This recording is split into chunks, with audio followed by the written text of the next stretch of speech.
So something that on War Room that Steve likes to say is he goes, you know, there's something about you Polacks, you Slavs, you people from Eastern Europe. And I said, Steve, it's simple. If you understand the history of Poland, and if you understand the history of that area, and I didn't realize that, you know, we're going to have the Lithuanian and the Hungarian speaking as well, so it's so perfect that we're getting this. When you're out there and someone comes up to you on one of these campuses and they say, well, you just got to understand communism, and true communism has never really been tried. And you know, it's such a great policy, and it's so great. I said, really, is it working out for the people in Cuba? Because I don't see them hanging up the hammer and sickles out in Cuba. No, they're flying the stars and stripes of the Star-Spangled Banner, the red, white, and blue, because they understand that that means something different.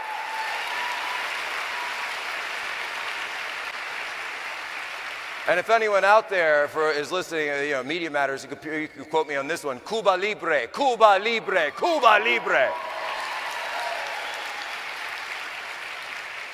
Because if you understand the story of what happened to Poland for 200 years, first our country was partitioned by empires outside of us. Then we were invaded by Nazi Germany and the Soviet Union in the exact same time. After that, we were under the communist rule of the Soviet Union all the way up until the 1990s.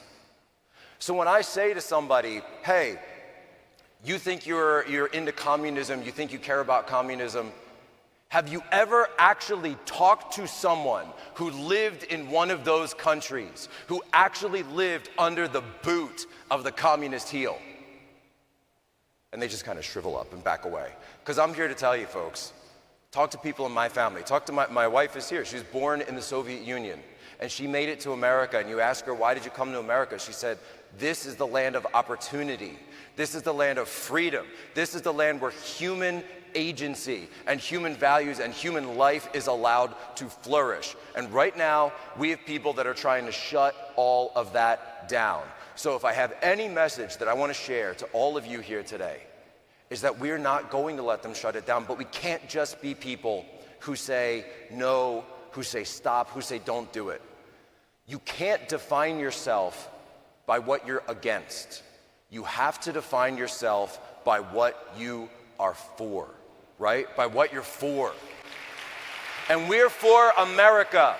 We're for our freedoms, we're for our traditions, we're for our values. And when they come up here with whatever ism it is, critical race theory and wokeism and communism, and we say no.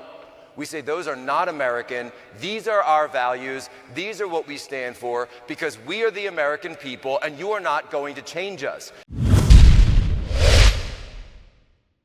CEO of Turning Point USA. If you liked this video, be sure to subscribe to our YouTube channel at Turning Point USA.